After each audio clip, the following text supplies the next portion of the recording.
अगर आप दीवार जुड़वा रहे हैं, छत लगाने के बारे में सोच रहे हैं, तो देखिए छत लगाने का 2 तरीका होता है। एक कॉलम पे आप लगा सकते हैं और एक दीवार जोड़ कर लगाते हैं। तो दीवार जोड़ के अगर छत लगवाते हैं तो उसमें आप का सपोर्ट ऑलरेडी तैयार हो जाता है। तो इसलिए जब आप लटक बीम देते हैं तो उसमें आप सरिया की मात्रा कम कर सकते हैं। लेकिन वहीं जब आप कॉलम से टू कॉलम मान लिए आप छत लगाते हैं बीम लटक दे करके, तो उसमें सरिया की मात्रा बढ़ानी होती है।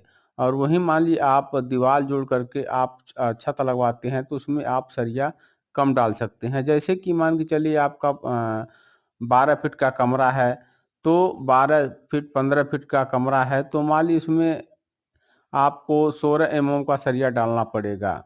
और मान लीजिए वहीं आपका अगर मान लीजिए दीवार ऑलरेडी जोड़ करके आप छत लगा रहे हैं तो आपका 12 एमएम से ही काम चल जाएगा। तो दीवार जोड़ करके लगाने में आपकी कम सरिया लगती है और 9 दीवार जोड़ करके लगाने में आपको सरिया ज़्यादा लगती है।